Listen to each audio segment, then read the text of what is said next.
Hello everyone, welcome to Mambalam Maami's kitchen. இன்னைக்கு பிடிக்கரணையில மசியல் பண்ண போறோம்.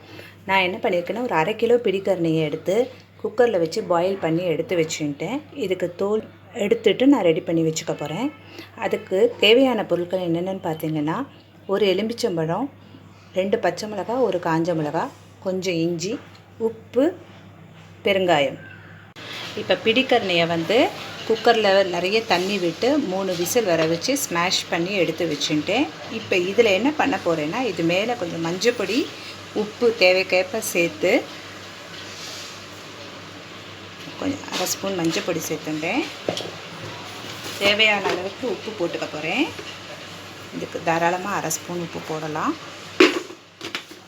ஒரு வாணலியில் 1/2 கரண்டி நல்ல கடலை எண்ணெயை விட்டுன்ட்டு அந்த கடலை எண்ணெய் சூடானதுக்கப்புறம் தாளிப்பு கடுகு, 1 ஸ்பூன் கடுகு, 1 ஸ்பூன் கடலைப்பருப்பு, உளுத்தம்பருப்பு, இஞ்சி ஒரு 3 இன்ச்சுக்கு நல்லா எடுத்து துருவி நான் எடுத்து வச்சுட்டேன். 3 இன்ச்சு இஞ்சி, அதுக்கப்புறம் ஒரு காஞ்ச மிளகாய், 2 பச்சை மிளகாய், கொஞ்சம் கருவேப்பிலை போட்டு நான் எண்ணெயில் வறுத்து எடுத்துக்க போகிறேன்.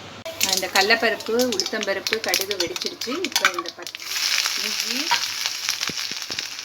மிளகா, கருவேப்பிலை எல்லாத்தையும் சேர்த்து வதக்கி எடுத்துக்க போகிறோம். இது கொஞ்சம் வதங்கின உடனே தூள் பெருங்காயத்தை இதுலேயே சேர்த்துக்க போகிறேன். 1/2 ஸ்பூன் தூள் பெருங்காயம் சேர்த்துக்கணும். நல்லா பாருங்கள் பொரிஞ்சு வந்துடுச்சு. பெருங்காயம் வாசனை, இஞ்சி எல்லாம் சேர்ந்து பொரிஞ்சு வந்துச்சு. இப்போ இந்த பாயில் பண்ணி ஸ்மாஷ் பண்ணி வச்சுட்டுருக்குற காயோடு சேர்த்துட போகிறேன். சேர்த்து மிக்ஸ் பண்ணிட போகிறோம்.